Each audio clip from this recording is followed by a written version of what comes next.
बहुत समय पहले की बात है। किसी गांव में बाबूलाल नाम का एक पेंटर रहता था। वो बहुत ईमानदार था, किंतु बहुत गरीब होने के कारण वो घर घर जाकर पेंट का काम किया करता था। उसकी आमदनी बहुत कम थी। बहुत मुश्किल से ही उसका घर चलता था। पूरा दिन मेहनत करने के बाद भी वो सिर्फ 2 वक्त की रोटी ही जुटा पाता था।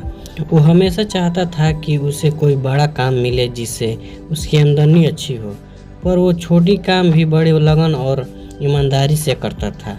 एक दिन गांव के जमींदार ने बुलाया और कहा, सुनो बाबूलाल, मैं तुम्हें यहाँ एक बहुत जरूरी काम के लिए बुलाया है। क्या तुम वो काम करोगे? बाबूलाल, जी हुजूर, जरूर करूँगा, बताइए क्या काम है। जमींदार, मैं चाहता हूँ कि तुम मेरे नाम पेंट करो और ये काम आज ही हो जाना चाहिए। बाबूलाल, जी हुजूर, ये काम मैं आज ही कर दूंगा। सामान लेकर जैसे ही बाबूलाल आता है, वो नाव को रंगना शुरू कर देता है। जब बाबूलाल नाव रंग रहा था तो उसने देखा नाव में छेद था। वो सोचा अगर इसे ऐसे ही पेंट कर दिया जाएगा तो ये डूब जाएगी। ऐसा सोचकर वो छेद को भर देता है और नाव को पेंट कर देता है। फिर जमींदार के पास जाता है और कहता है, हुजूर, नाव का काम पूरा हो गया, आप चलकर देख लीजिए। फिर वो दोनों नदी किनारे जाते हैं। नाव को देखकर जमींदार बोलता है, अरे वाह बाबूलाल, तुमने तो बहुत अच्छा काम किया है। ऐसा करो, तुम कल सुबह आकर अपना पैसा ले जाना। उसके बाद वो दोनों अपने घर चले जाते हैं। अगले दिन जमींदार के परिवार उसी नाव में नदी के उस पार घूमने जाते हैं।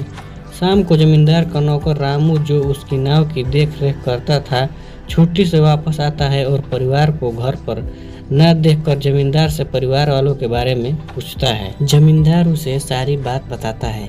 जमींदार की बात सुनकर रामू चिंतन में पड़ जाता है। उसे चिंतित देखकर जमींदार पूछता है, क्या हुआ रामू, ये बात सुनकर तुम चिंतित क्यों हो गए? रामू, सरकार, लेकिन उस नाव में तो छेद था। रामू की बात सुनकर जमींदार भी चिंतित हो जाता है। तभी उसके परिवार वाले पूरा दिन मौज मस्ती करके वापस आ जाते हैं।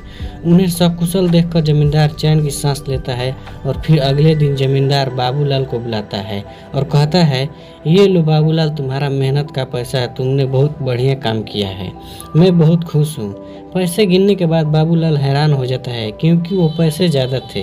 वो जमींदार से कहता है, हुजूर, आपने मुझे गलती से ज़्यादा पैसे दे दिए हैं। जमींदार, नहीं बाबूलाल, ये मैंने तुम्हें गलती से नहीं दिए, ये तुम्हारी मेहनत का ही पैसा है, क्योंकि तुमने बहुत बड़ा काम किया है।